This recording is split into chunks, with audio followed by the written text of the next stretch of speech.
하나님의 귀한 말씀은 창세기 43장 16절에서 34절까지의 말씀 교독하도록 하시겠습니다. 모니터 볼륨이 조금 낮아져야 되겠어요. 조금 하우링이 있거든요. 소리를 조금 조절해 주세요.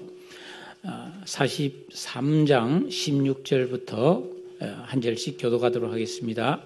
요셉은 베냐민이 그들과 함께 있음을 보고 자기 청지기에게 이르되 이 사람들을 집으로 인도해 드리고 짐승을 잡고 준비하라. 이 사람들이 정오에 나와 함께 먹을 것이니라.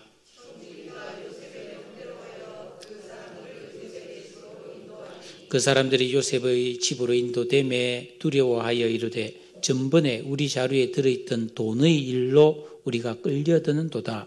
이는 우리를 억류하고 달려들어 우리를 잡아 노예로 삼고 우리의 나귀를 빼앗으려 함이로다 하고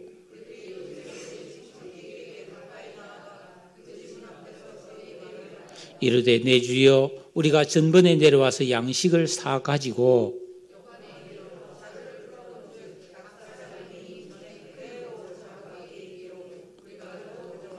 양식 살 다른 돈도 우리가 가지고 내려왔나이다. 우리의 돈을 우리 자루에 넣은 자는 누구인지 우리가 알지 못하나이다.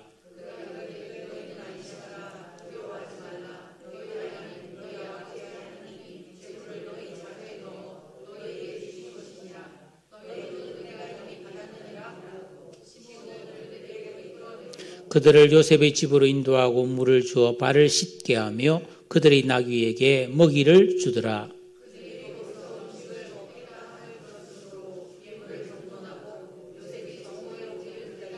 요셉이 집으로 오매 그들이 집으로 들어가서 예물을 그에게 드리고 땅에 엎드려 절하니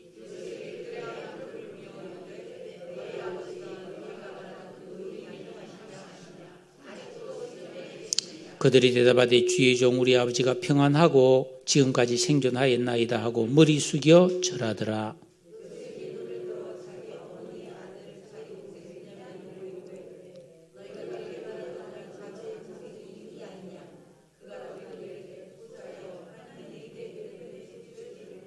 요셉이 아우를 사랑하는 마음이 복받쳐 급히 울 곳을 찾아 안방으로 들어가서 울고 그들이 요셉에게 따로 차리고 그 형제들에게도 따로 차리고 그와 함께 먹는 애굽 사람에게도 따로 차리니 애굽 사람은 히브리 사람과 같이 먹으면 부정을 입음이었더라.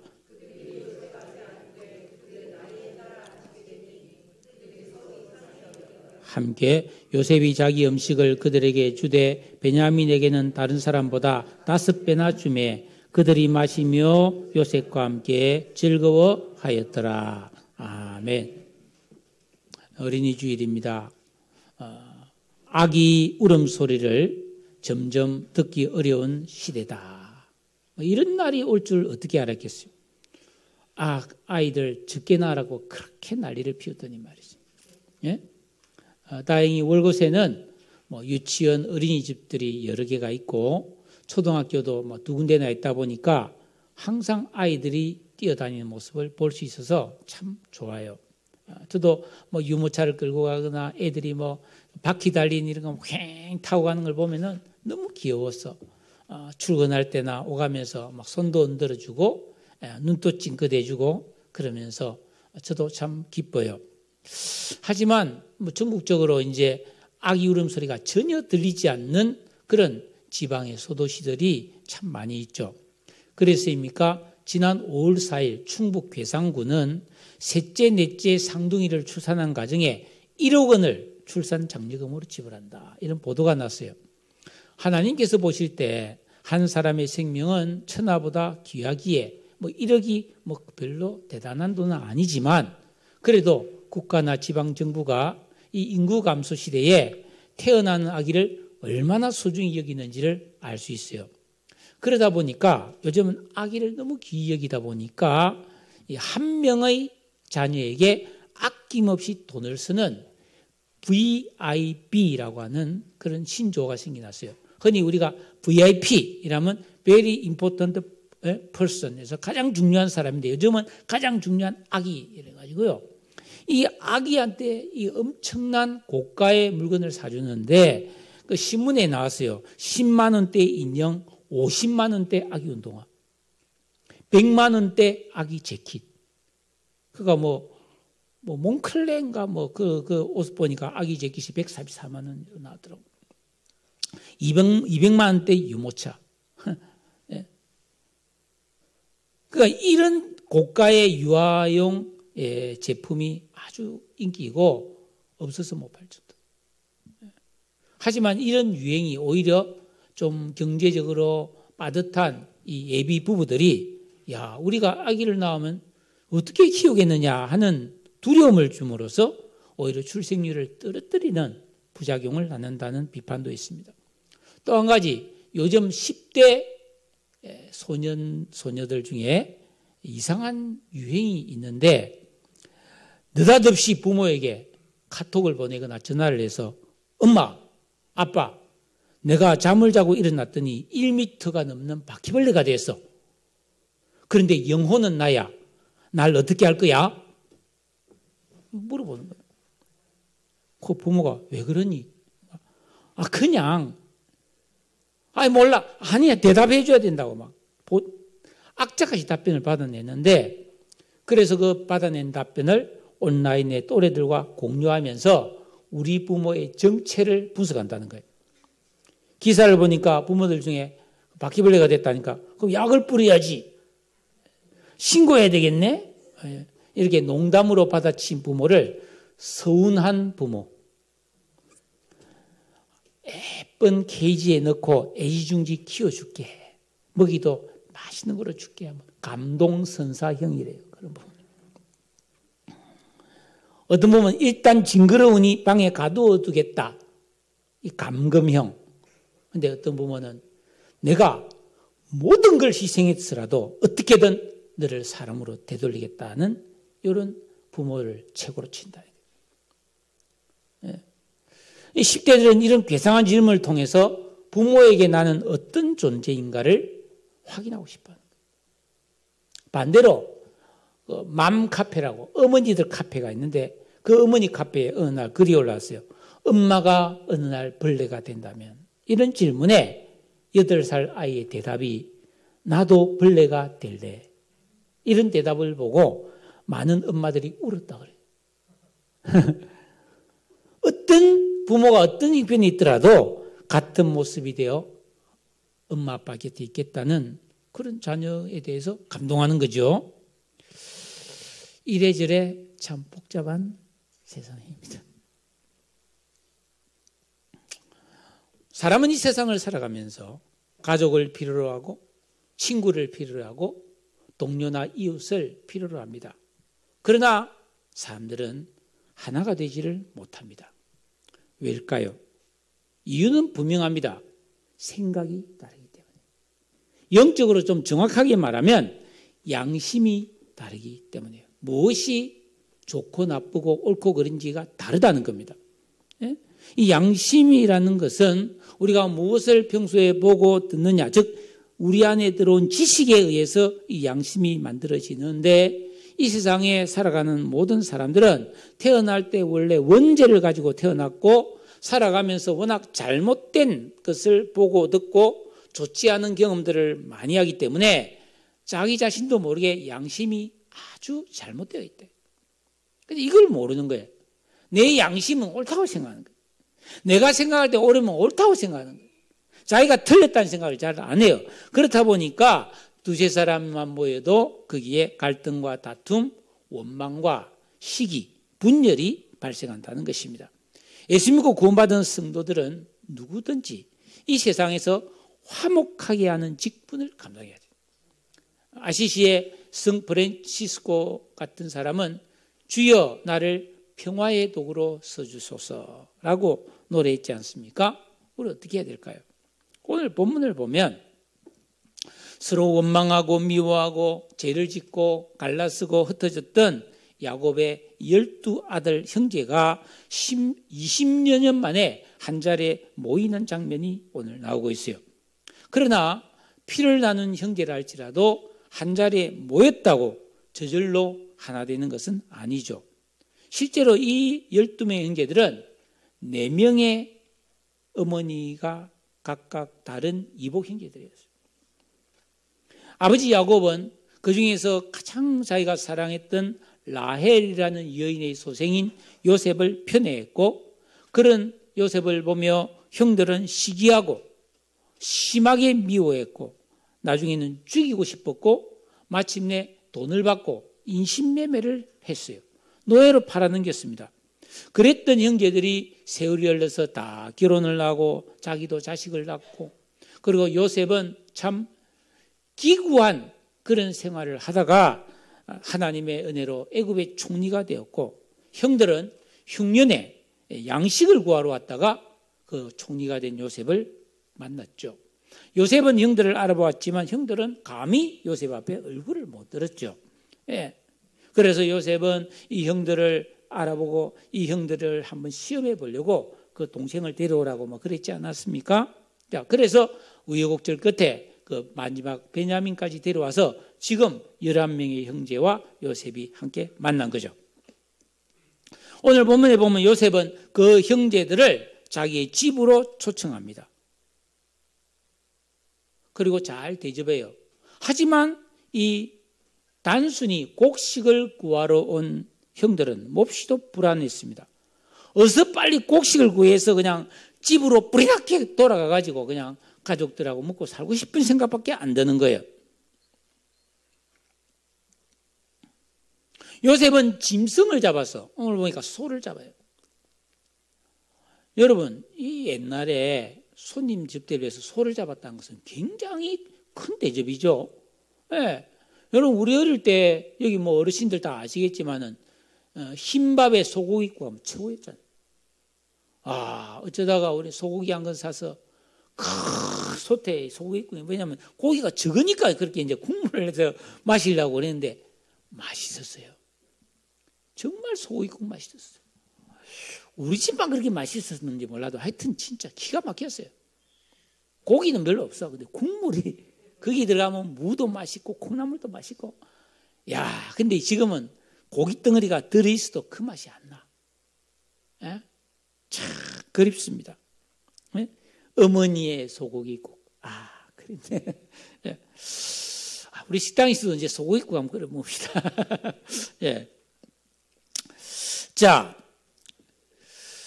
요셉은 형제들에게 소를 잡아서 대접했지만은 그들에게 자신의 정체를 밝히진 않아요. 왜냐하면은 이들 사이에는 좀 해결해야 될 문제가 있어요. 과거사를 좀 정리해야 될 먼저 그런 문제 회복을 좀 해야 되는 관계이기 때문에요.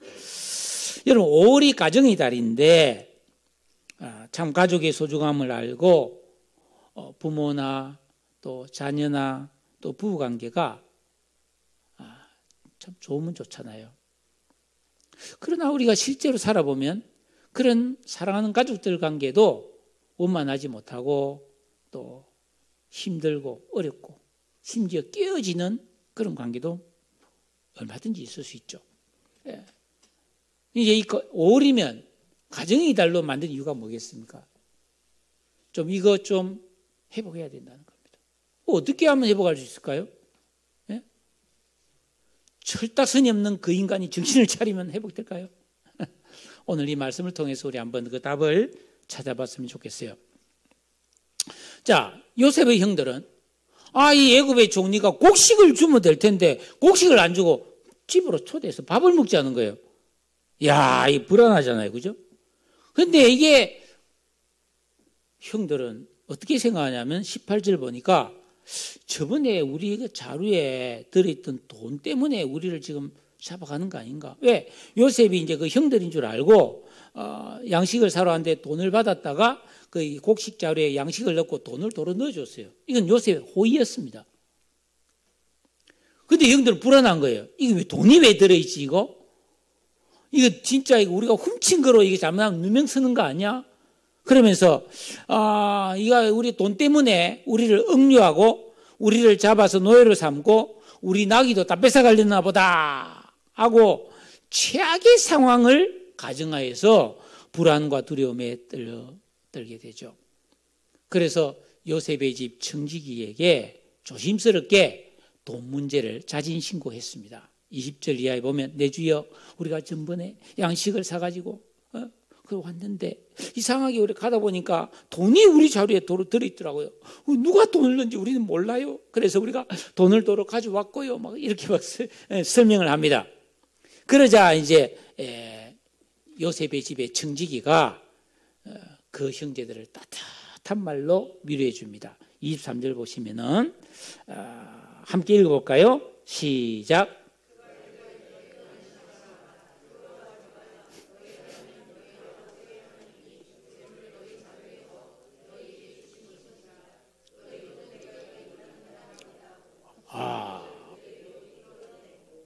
굉장한 위로죠, 그죠? 걱정하지 마라. 받았다. 그거 하나님 주신 거야. 이러면서 다 위로해 줬어요. 형들의 걱정과 두려움은 실체가 없는 기우였음이 밝혀졌습니다. 하지만 그들은 안도하면서도 여전히 불편하고 불안했어요.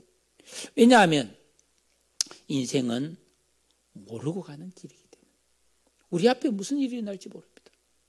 그래서 여러분 지금 20년 동안 한 번도 그런 일이 없었는데 6개월에 한 번씩 와가지고 화재 감지기 다 조사하고 정상인지 돌아보고 계속 점검합니다. 예? 뉴스를 보니까 지금 그 서태평양 쪽에 바닷물의 온도가 너무 올라가서 이 바닷물 온도가 올라가면 육지 온도도 많이 올라가고 그러면 뭐예요? 수분이 많이 증발되겠죠. 더우니까. 그럼 더 비가 많이 내려서 엘니뇨 현상으로 올해 아마 큰 비가 많이 내릴 거라는 예보가 있습니다. 작년에 이 서울 지역에 많은 비가 내렸을 때 그 반지하방이 물에 차가지고 문을 열고 나오는데 물이 차서 문이 안 열려서 그렇게 익사하신 가족들이 있잖아요. 그때 이제 보도를 보니까 이 서울같이 많은 사람이 몰려 사는 대도시에 비가 많이 올 것을 대비해서 한꺼번에 내린 비가 오면 그 빗물을 저장하는 저장고를 지하에 만드는데 100년에 한 번 정도 비가 많이 올 것을 예상한 크기로 만든다는 거예요. 근데 돈 문제도 있고 설마 하면서 50년에 한 번 많은 비가 올 것을 예상한 크기로 줄여서 만들어가지고 사고가 났다. 그런 보도를 봤어요. 앞날에 어떤 일이 모르니까 100년 앞까지 내다보면서 그런 대비를 해야 되는 게 참 인간의 슬픔인 거죠. 그러다 보니까 많은 사람들이 불안해하는 거죠. 앞으로 어떤 일이 벌어질지 모르니까. 무슨 일이 일어날지 모르니까. 그러나 예수 믿고 구원받은 성도는 하나님께서 말씀하시기를 두려워하지 마라. 내일 일을 염려하지 말라 그러셨습니다. 그럼 어떻게 그게 가능합니까? 그냥 염려 안 하겠습니다. 이러다고 되느냐? 그게 아니다. 우리는 예수 믿고 구원받았다는 이 믿음을 붙들고 계명을 지키고 주기도문을 가지고 기도하는 이런 진정한 영적 생활에 힘쓰므로써 우리 마음을 기영하여 우리 안에 새 사람의 의식이 만들어질 때에 두려움을 이기는 담대함이 생길 줄로 믿습니다. 하나님의 보호와 인도와 주심을 확신을 가지고 비로소 주 안에 있는 나에게 당근심이 있으려 하는 참 평강과 용감함이 생겨날 줄로 믿습니다.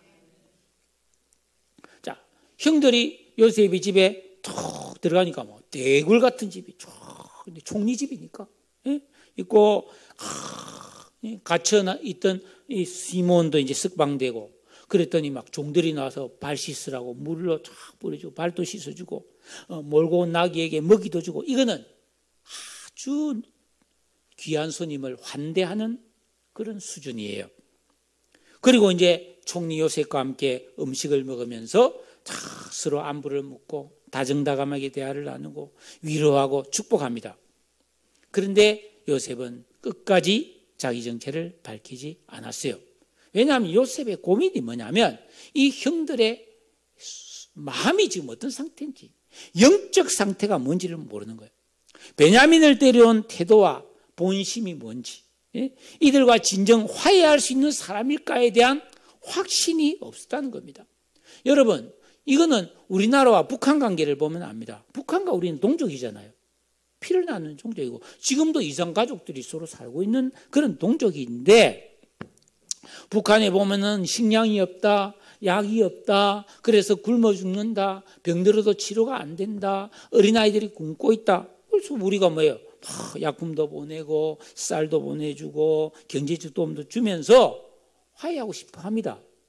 그런데 중요한 건 뭐예요? 그들이 정말로 전쟁하려는 의사를 포기했는지 그게 중요하잖아요.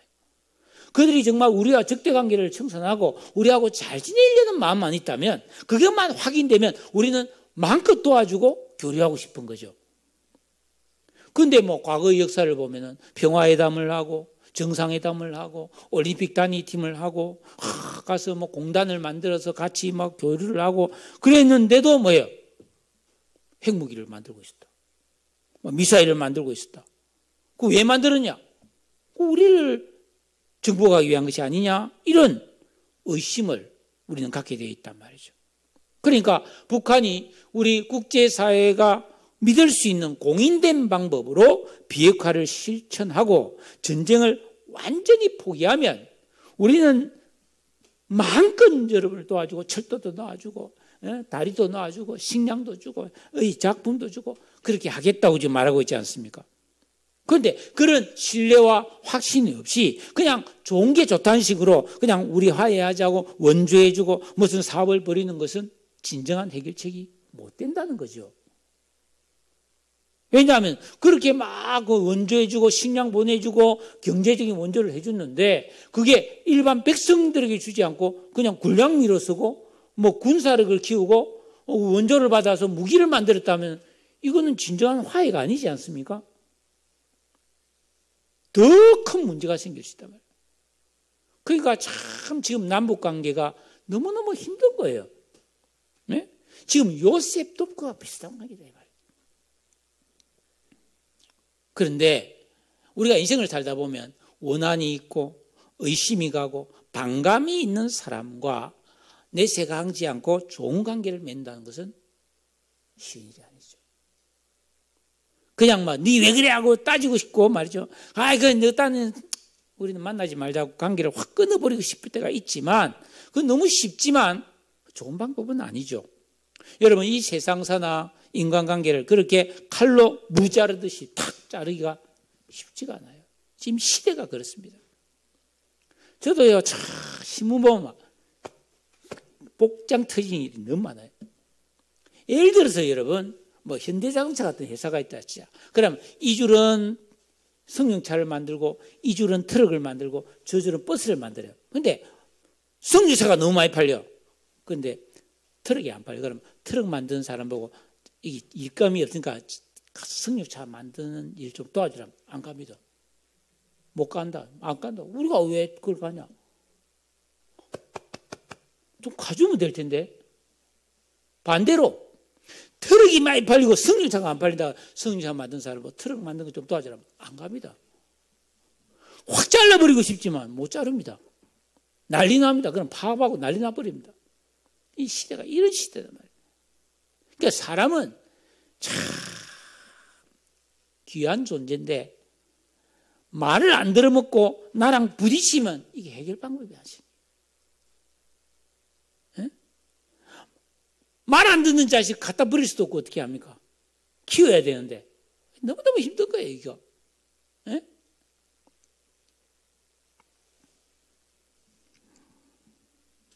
그런데 지금 요셉이 말이죠. 이 형들에 대한 아직 의심이 있잖아요. 왜냐하면 자기를 팔아먹었잖아요. 죽이려고 했고. 그래 자기가 지금 이 애국까지 와서 죽을 고생을 했잖아요. 그래서 그 형들을 아직 신뢰하지 못하는데 요셉은 뭐예요? 이 형들을 최선을 다해서 지금 호의를 베풀고 있어요. 이거는 진정한 사랑이라고 말할 수는 없지만은 바른 관계를 회복하기 위한 과정, 실마리가 될 수 있다는 겁니다. 여기서 우리가 중요한 걸 배워야 돼요. 요셉에게. 예수 믿는 사람들은 내가 어떤 사람을 진실로 사랑하지 않더라도 그 사람과 내가 절친하지 않더라도 기본적인 도리와 정성을 다하는 베풀고 섬기는 사랑을 실천해야 됩니다. 그리고 여기서 머물지 않고 우리는 하나님의 큰 사랑, 예수 그리스도의 그 희생적인 은혜와 사랑을 모든 사람에게 나눠줄 수 있는 성숙한 사람으로 자라가야 됩니다.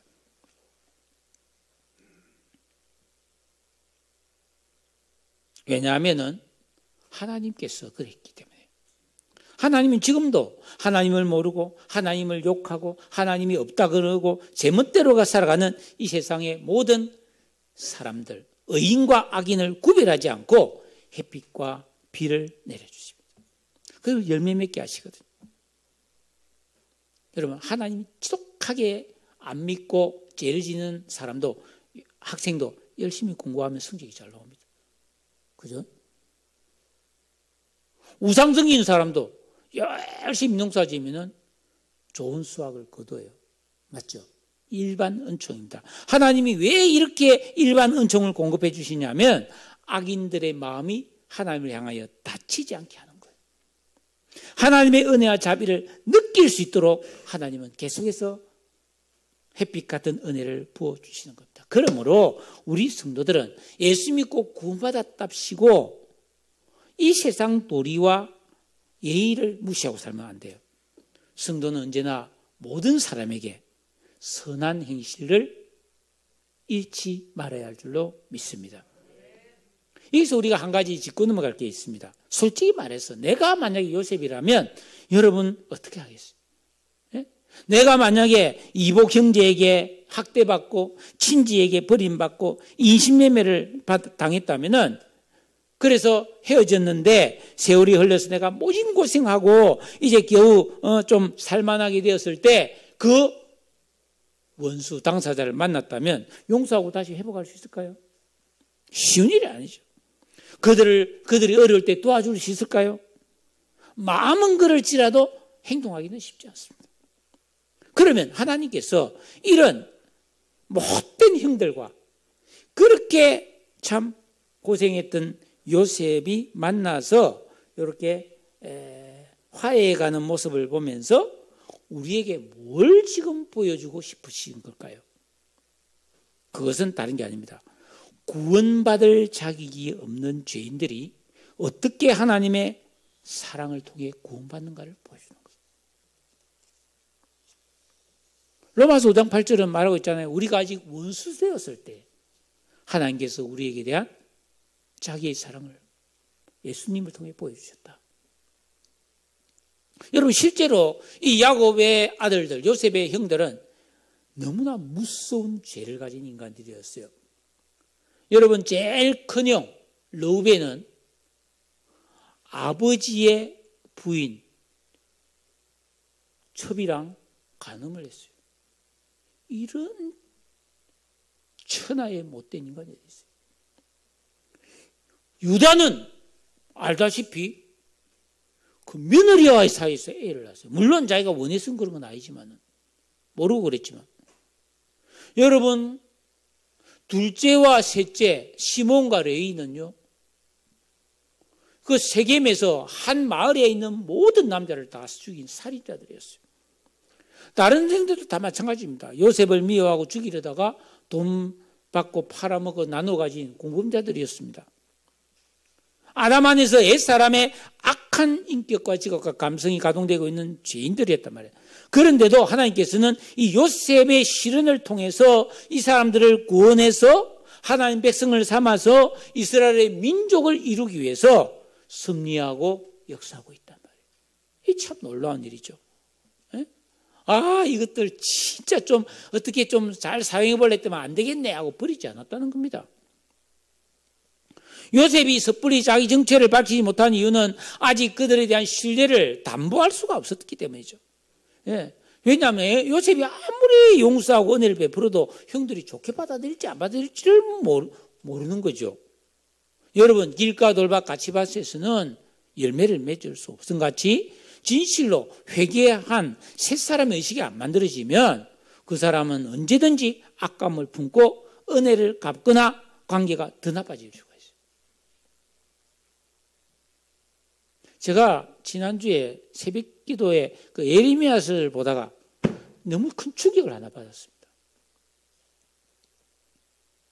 이스라엘 백성들이 출애굽했잖아요. 그죠? 애굽에서 종살이 하다가 출애굽했단 말이에요. 근데 애굽에서 종살이 할 동안에는 적어도 우상은 안 섬겼어요. 그들은 하나님을 해방을 기다리고 있었단 말이죠. 430년 동안 믿음을 지켰어. 근데 출애굽해가지고 40년 고생하고 가나안 땅에 들어가서 거기서 100년, 200년, 300년 살았어요. 그리고 나서 망해요. 망하고 애굽으로 갑니다. 남은 사람들이. 거기 가서 우상 섬겨요. 그러니까 뭐예요? 출애굽 이전보다 더 나빠진 거지. 그렇게 하나님이 하나님 말씀을 주고 다윗을 보내주고 선지자를 보내주고 말씀을 보내주고 했는데 그 몇백 년 시간보다 더 퇴보를 해버렸어요, 인간이. 그거 보고 충격받았다니까요. 그러니까 여러분, 이건 뭘 말하냐 하면은 우리가 예수 믿고 구원받았지만 진짜 제대로 안 믿으면은 10년, 20년, 30년, 40년, 50년 믿고 주르륵 미끄러질 수 있어요. 옛날보다 더 나빠질 수가 있어요. 정말로 우리가 새 사람이 안 되면. 이거 정말 심각한 이야기예요. 이게 저도 포함되는 이야기예요, 여러분.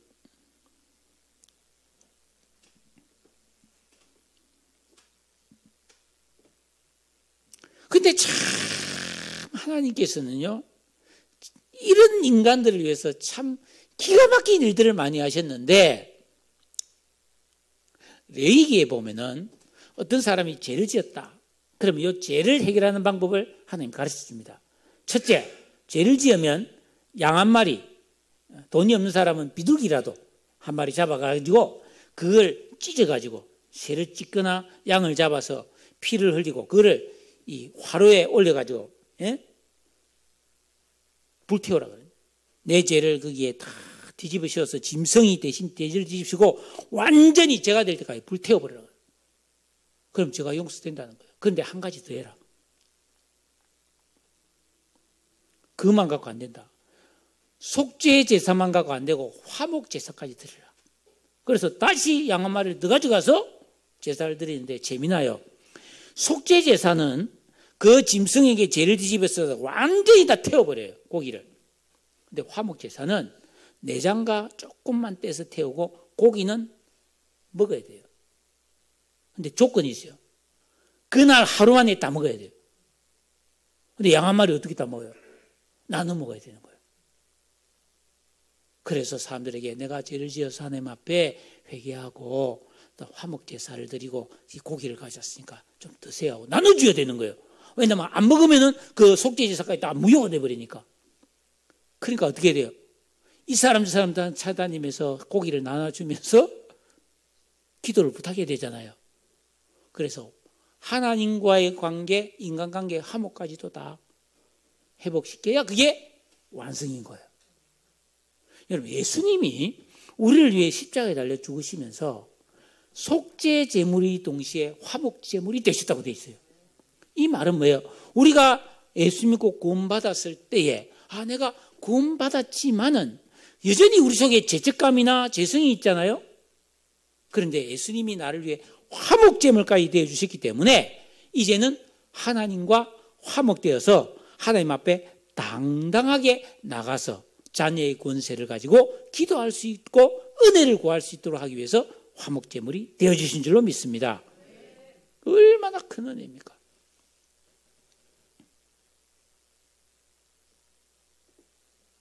그러니까 지금 요셉은 뭔 생각하고 있습니까? 단순히 내가 형들을 용서합니다 해서 된 게 아니고 형들도 용서를 받아들이고 화목하는 관계로까지 가야 이게 진정한 회복이다 이 말이에요. 그래서 시간이 필요한 거예요. 그런데 지금 이 진리를 전혀 모르는 요셉의 형들은 지금 비굴하고 낮아져서 두려워하고 근심하고 호의를 베풀어도 깜짝깜짝 놀라고 말이죠. 요셉의 때 계속 절하고. 여러분, 우리가 이 세상 살 때 진정으로 회개하고 하나님과 화목되고 우리가 다른 사람과 화목하게 살 수 있는 성숙한 사람이 안 되면 평생 죄와 근심과 두려움에 떨면서 살게 됩니다. 평안이 안 옵니다. 평안을 주노라 해도 평안을 못 받는다니까요. 요셉이 지금 좋은 뜻으로 밥 사주는데 밥을 먹으면서도 벌벌벌 떨고 있잖아요, 지금. 평안이 없는 거예요. 여러분, 하나님이 우리를 사랑하는 것이 너무 어려워요. 왜냐하면 사랑을 했는데도 그 사랑을 잘 이해를 못하는 거예요. 우리도 마찬가지입니다. 우리가 다른 사람을 사랑하는 게 쉽지가 않아요. 내가 사랑해줘도 상대방이 사랑을 잘 못 받는다니까요.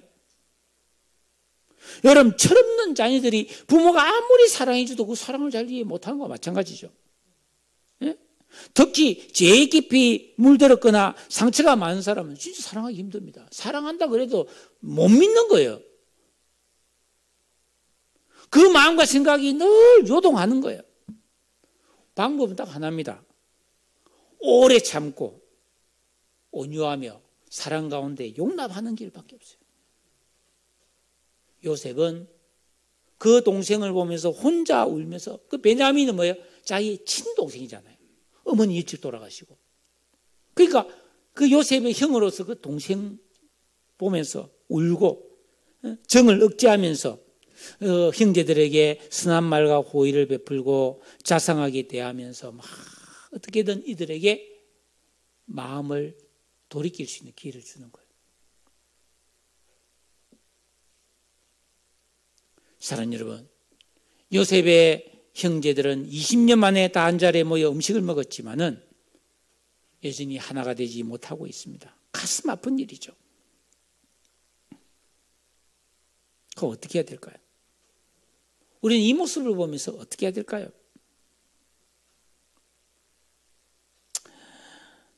우리가 진정으로 영적인 성장이 안 일어나면은 갈라디아서 5장 20절에 육적인 사람의 특징이 나옵니다. 육체의 일은 분명하니 곧 음행과 더러운 것과 오색과 우상숭배와 주술과 원수 맺는 것과 분쟁과 시기와 분냄과 당짓는 것과 분열함, 이렇게 사는 거예요. 항상 치고받고 싸우고 막 짜증나고 화나고 갈라서고 막 결교하고 막 또 막 맨날 그러면서 사는 거예요. 그래서 여기서 못 살겠다고 다른 데 가면 또 싸우고 또 여기서 못 살겠다고 하고 평생 그렇게 사는 거예요.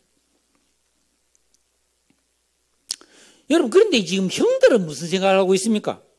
빨리 양식 따오, 양식 갖고 집에 갈란다, 이 생각만 하고 있는 거예요. 왜냐하면 빨리 양식 사서 집에 가서 처자식 먹이 살려야 되겠다는 생각을 하고 있는 거예요. 그런데 여러분, 우리가 이 성경 전체를 보면은 지금 이 형들은 그래도 양식을 사가는 게 그게 정답입니까? 아닙니까? 해결책이 아니에요. 앞으로 7년, 6년이에요. 이 형들에게 제일 좋은 길은 뭐예요? 요셉과 화해해서 요셉이 이들의 삶을 책임져 주는 겁니다. 왜냐하면 요셉은 양식이 어마어마하게 막 있어서 형들, 자식들 다 먹이 살리고 교육시키고 집 문제 다 해결해 줄 수 있어요, 요셉은. 그러니까 이들은 죄를 회개하고 진실로 자기 잘못을 고백하고 요셉과 화해하면서 정말 관계가 회복되면은 이들의 인생은 아무 걱정 없는 거예요, 지금.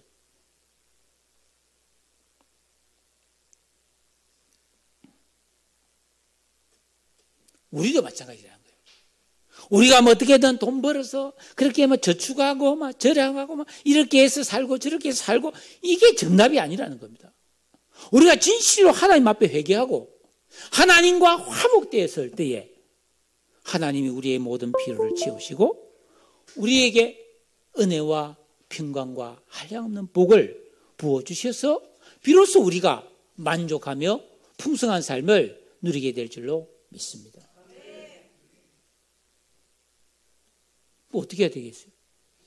우리가 그런 사람이 되어야만이 내 남편이든 내 아내이든지 내 자녀든지 내 이웃이든지 동료를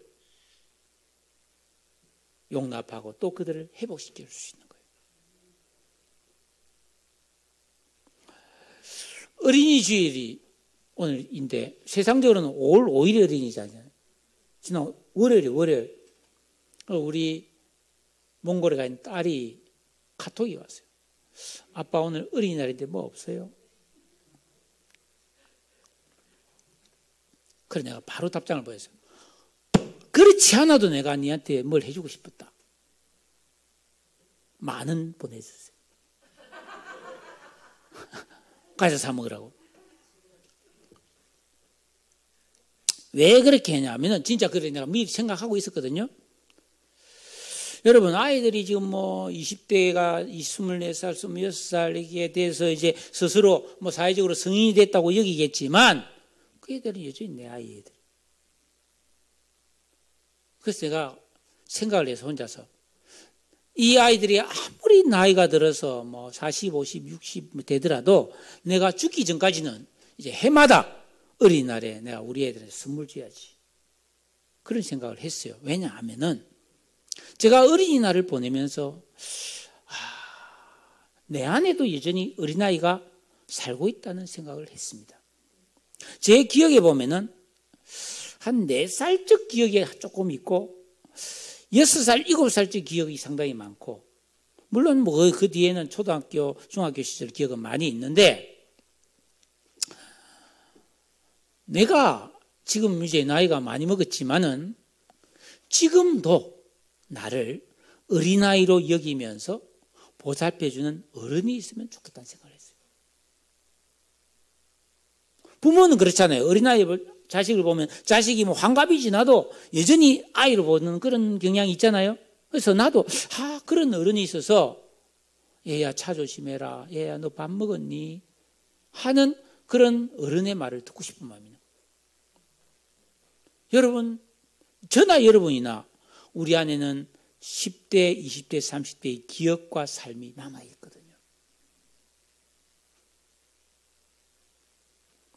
우리 안에는 다 어린아이가 들어있습니다. 그러나 이 어린아이는 빵 주고 사탕 준다고 해서 기뻐하는 어린아이가 아니고 영적으로 하나님의 은혜가 임해야 만족할 수 있는 어린아이예요. 사실 우리 모두는 하나님 앞에 다 영적으로는 어린아이같이 서툴고 연약한 존재들입니다. 그런데 언제까지나 그렇게 있으면 안 돼요. 아이는 반드시 자라가야 돼요. 어린아이를 벗고 다른 어린이를 섬기고 보살펴 줄 수 있는 영적인 성인이 되어야 합니다. 다시 말하면 예수 그리스도를 닮은 장성한 사람으로 자라야 된다는 거예요. 어떻게 해야 됩니까? 내 이심과 죄와 게으름과 세속적인 추함을 벗어내야 되는데 그래야 거룩한 자람이 가능해지는데 방법은 딱 하나입니다. 계명 지키고 기도하는 길 외에는 없어요. 이걸 통해서 우리가 영적으로 성장해야 합니다. 그래야 내가 피자 다른 사람과 화목할 수가 있어요. 왜냐하면 상대방이 아무리 뻘짓을 해도 내가 영적으로 어린아이들이 이상한 짓 하면 이해하잖아요.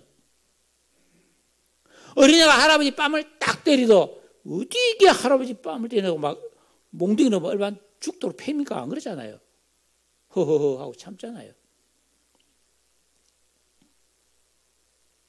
요셉은 많은 시련을 겪었지만은 하나님을 믿고 의지했더니 하나님이 뭐예요? 요셉을 형통케 하시고 은혜를 입게 하셨어요.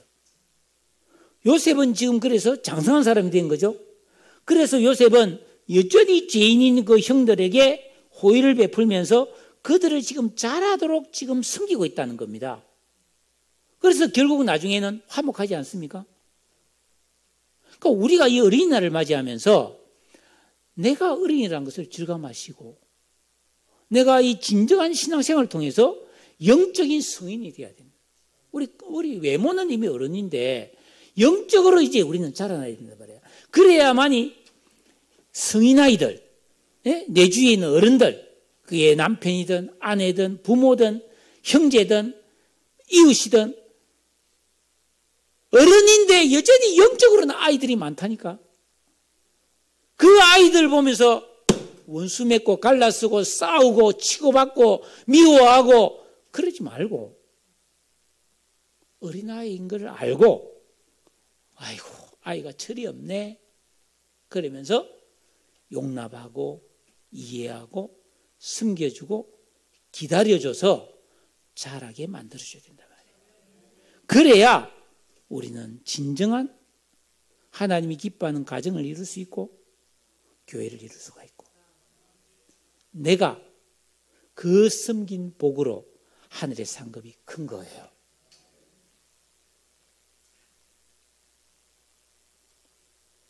은혜를 받아야 됩니다. 그러려면 풍성한 은혜와 형통케 하시는 하나님의 은혜를 입어야 됩니다. 요셉은 그런 종살이 할 때도 정직했고 그 보디발의 아내가 유혹할 때도 하나님 앞에 내가 어떻게 범죄할 수 있냐고 하면서 자기를 죄에서 지켰어요. 우리가 계명 지키면서 이렇게 거룩하게 살면서 하나님의 은혜로 성장해야 되는 거예요. 그래야 많은 어린아이들을 치유하고 섬기고 용납하면서 하나됨을 이루는 그런 영적인 사람이 될 수 있습니다. 이게 우리 삶의 목표가 돼야 돼요. 안 그러면 나도 평생 어린아이로 맨날 애들은 늘 다투잖아요. 애들은 맨날 싸우고 삐삐 울고 막 그러잖아요. 그래서 막 미워하고 막 그러잖아요. 우리도 그렇게 살 수밖에 없어요. 잘합시다. 어른 됩시다. 그래서 아이들을 좀 키웁시다. 가정에서, 교회에서, 이 세상에서. 그래서 여러분, 예를 들어서 이 앞에 있는 우리 고은희 권사님이나 송지영 권사님이나 우리 윤다행 자매나 이런 분들이 영적으로 성장해서 어른이 딱 됐다. 겉은 똑같아. 다 어른이야. 근데 영적인 어른이 되어서 어디를 가든지 다 어린아이들을 용납해 가면서 그들을 섬겨가면서 그들을 위로해 주가면서 그래서 그 사람을 키우면서 사는 게 얼마나 큰 선행입니까? 이게 얼마나 위대한 일입니까?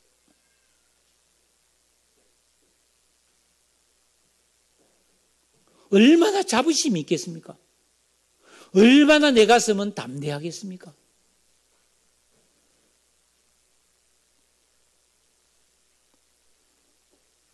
껍데기만 어른이고 마음과 생각은 어린아이들이 너무 많은 세상이라 참 세상이 너무 변덕스럽고 힘듭니다. 이런 세상에서 어른이 되는 우리 모든 성도님들 되시기를 주님의 이름으로 축복합니다. 기도하십시다. 하나님, 내가 영적으로 어른이 되어서 철없고 악하고 못됐고 그런 이런 요셉의 형들이 요셉과 결국 요셉의 그 참 사랑으로 인해서 하나가 되는 것처럼 우리도 가족과 이웃과 또 동료들과 하나가 되어갈 수 있는 화목을 이루게 하여 주시옵소서.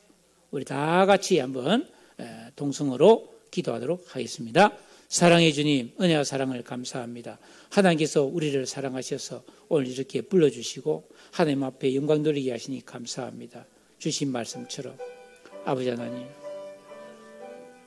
내가 나이는 먹었으나 영적으로는 아버지 더 자라야 하고 예수 그리스도의 장성한 분량에 이를 때까지 성숙해야 되는데 아버지, 내가 같이 어린아이가 되어서 갈등하고 다투는 것이 아니라